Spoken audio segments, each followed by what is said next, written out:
Coran met un accent particulier sur un élément. Le fer.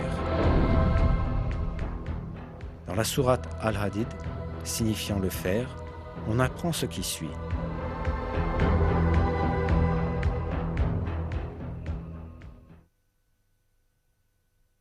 Et nous avons fait descendre le fer dans lequel il y a une force redoutable, aussi bien que des utilités pour les gens.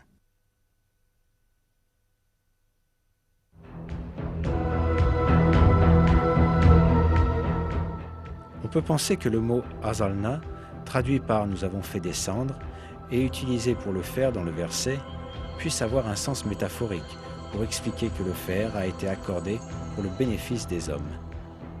Mais quand on prend en considération la signification littérale du mot, on réalise que ce verset implique un miracle scientifique très significatif.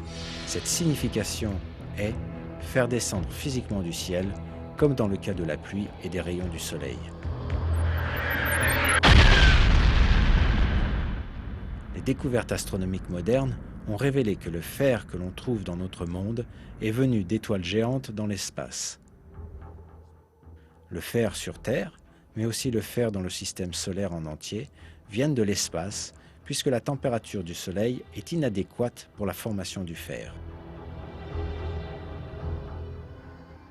Le fer ne peut être produit que dans des étoiles plus grosses que le Soleil, où la température atteint quelques centaines de millions de degrés.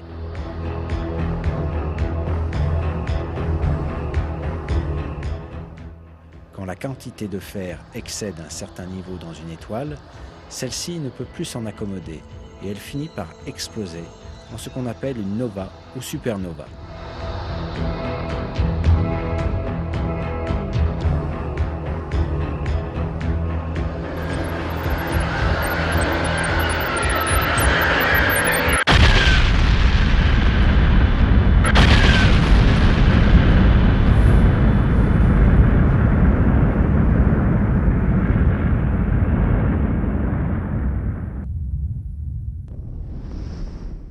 Ces explosions permettent la dispersion du fer dans l'espace.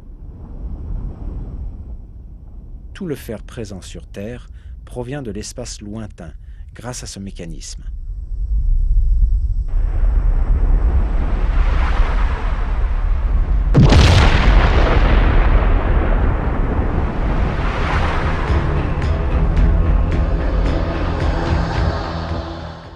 En d'autres mots, le fer est descendu sur Terre, comme nous l'apprend le verset.